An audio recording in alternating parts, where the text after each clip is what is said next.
If you're new to drums, the way you set up your kit can make the difference between sounding great and developing bad habits or even injuring yourself. In this video, we'll talk about how to set your drum setup ergonomically so you can play comfortably, efficiently, and injury-free. Stick around. Now, one thing to discuss before we get started here is that to set up a drum set, you need to have a drum set to set up. I'm going to be showing you how to set up an acoustic set in this video. There are also electronic sets that you can get that may be more appropriate for an apartment or a place where you can't make a whole lot of noise. But either way, if you have one, great. If you don't, I put some links in the description for options you can check out if you're interested. So the first part of the drum set we're going to talk about is your throne. The seat for a drummer is called the throne, just like a king. So when you sit on the throne, you want to make sure you set it up in a way where your legs are able to be at approximately a 90 to 100 degree angle, thighs sloping slightly downward. Now these thrones are great and there's lots of different kinds, but you can adjust several different knobs here for heights. There's things you can lock into place to make sure you can come back comfortably each time. But you want to set it up so you can have your legs nicely bent gently, not excessively, not standing up like this, not super far down. But you're comfortable and you can sit up, not slouched over, but nice and straight so you can get everywhere on your drum set with ease. Getting this set up properly will protect your back and get you set up for a solid foundation for everything else. The next part of the drum set we're going to talk about is one of the foundational components. It's the biggest drum in the set usually, it's the bass drum. And this is what you play with usually your right foot when you set up in a traditional way. So you have a pedal down here that often will connect in this bottom area, sometimes clip or just be very close to the rim of this big drum. And you want to be able to get to a place where you can set your pedal up so it can strike right in the middle of your drum. So once you have your drums set up there, you want to make sure that you are seated in a way where you're not too far away, because this creates too much overreach and you can end up getting really tired out that way. But if you're too close, first of all, you're not going to have room for anything else, and it's really hard to move your ankle and your leg enough here. But you want to be in a place where you are able, again, to have that kind of 90 to 100 degree angle with your knee, and that way you can play easily whether you're hinging from the foot or playing louder things with your whole leg. If you get this set up well, you're not going to have any strain in your leg. You're going to be less likely to get tired out or injure yourself along the way. The next component we're going to talk about is the snare drum. This drum goes between your legs. It has a stand that goes on the ground, and you want to try to get it elevated to approximately hip level. Once you have it there, you should be able to put your drumsticks angled like a V right in the middle and be very neutral and very natural there. Now you might notice on my snare I have it slightly angled down towards me, and this is because it helps me to be able to reach the center there, but I can also adjust and get a rim shot or hit the rim. Whatever I'm looking to do, I can do it that way. If I angle it a little more flat, first of all, things don't fit quite as well, and at least for me, I have a harder time adjusting what part of the drum I'm hitting. And so you want to experiment with that, make sure it feels good and natural and neutral and comfortable, but you can also play the way you want to, and that will set you up a foundation to play between the bass drum and the snare well. All right, we're going to move on now to the hi-hat. The hi-hat is probably the most intricate part of the drum set. It actually has two cymbals. There's this low hi-hat on the bottom that rests here, and this top one actually has a contraption that goes through that can attach to this rod, and you can use your pedal on your left foot to lock it in place, and that will help it to move up and down while you're playing.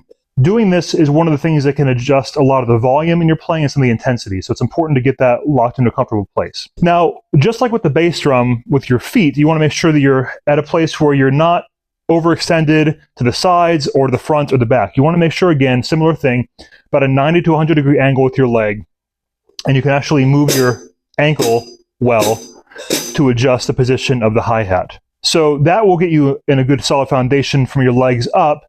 On the top, you also want to make sure that they're positioned here so that they're not super high up, because that's awkward for your arms, or not too super low because that can interfere with how you're playing here. A lot of playing will tend to be taking your right hand and crossing it over to play your hi-hat for beats like that. And so you want to make sure you're in a place where you're not having to reach excessively to the side. And a similar thing with your left hand, you're going to play sometimes too. So you want to be able to move easily between the hi-hat the snare drum, and other drums. And with these three components of your drum set, you really have the foundation for a complete set. You can do a lot of grooves like this. So now we're going to build on our foundation to add some toms and some other cymbals to color our playing and help open up the drum set a little bit more. We're going to start with the toms. And these are just drums you can add on top of your bass drum. There's a mechanism here that I can attach them to. Your drum set probably has a similar thing. And I only typically use two toms, a high one and a low one to my side that I'll show you. But you'll see drum sets that have so many more depending on what the drummer is trying to accomplish and what sort of sounds they want to get out of them. But we're going to keep it simple today with just two. So I'm going to take this high one and attach it to the mechanism on top of the bass drum. And you want to try to angle this so that some people like them to be really flat. I like it to be a little bit sloped towards me, but not so much slope that it's, you know, angled all the way down. For one thing, that just means that it's hard to fit on my drum set. So you want to make sure that it fits closely to your snare drum, so you can easily go from the snare to the high tom. The next drum is this really big one. It's the floor tom, and this usually goes to the right of my leg. Some drum sets will actually have it so that it attaches to the ride cymbal stand. Mine is standalone, so it has three legs in the bottom you can adjust. I'm going to get the setup to the right of my kit. And with this one too, it's important to adjust the angles, because right now it's a little flat and high for me, so when I'm trying to hit the actual head of the drum, I'm hitting the rim. So you can actually adjust this to make sure that it's angled to where you're not going to be smacking the wrong part of the drum while you're trying to play a groove. And so you don't, again, want it too far away from your leg. I like to keep mine fairly tight so that it's almost like I have the snare drum between my legs. My right leg goes straight to the drum, bass drum here, and then to the right, I have my floor tom.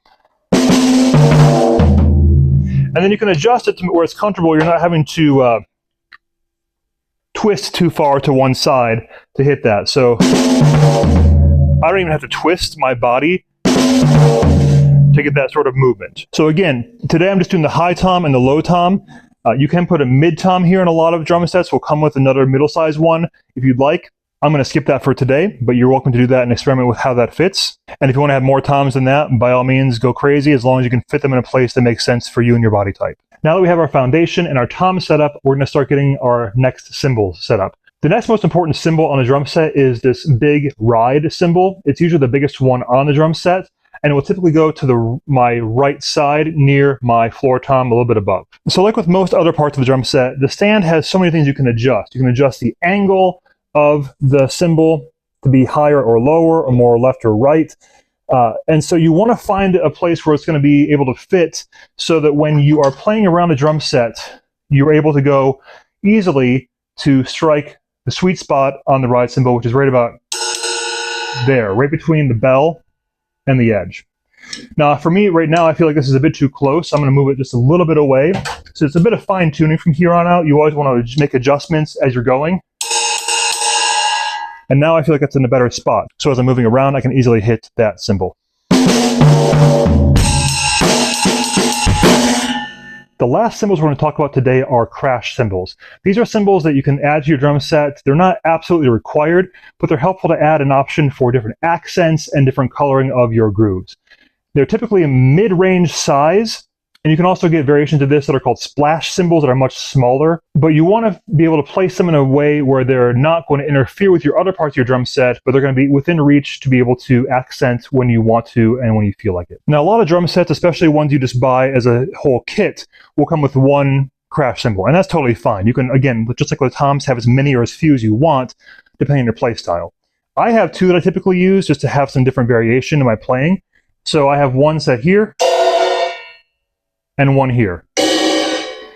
Now notice that they're a little bit higher than my hi-hat, and they're higher than my ride cymbal, so I can actually, they're not going to interfere with my normal playing with my grooves, but I can actually reach out to them fairly easily. They're not too far away where I have to overextend like this to hit them, and they're not so close where I'm stuck up here. And I would also suggest you experiment with the placement of the crash cymbals. Some people like to have them angled more towards them. I like to have them a bit more flat, because usually when I'm striking them, it's the loudest and the most impactful to hit the edge of the cymbal rather than the top of the cymbal.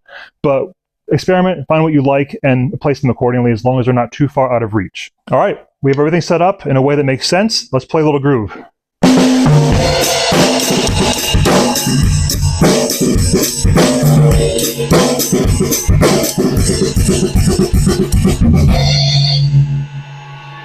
Playing that groove didn't feel unnatural to me. It felt very comfortable, and I was able to reach all the parts of my drum set without having to move excessively, and I felt like I could keep on doing it for as long as I needed to in whatever setting. If you found this video helpful, be sure to like it, subscribe to the channel, and ring the bell for notifications of what we're doing going forward. And if you're interested in structured training on drums, bass, guitar, piano, and music theory, be sure to check out my Jack of All Staves School channel, where we have a community of musicians that are working to go further together and to encourage each other along their musical journeys. In any case, have a great day and all the best with your drum kit setup.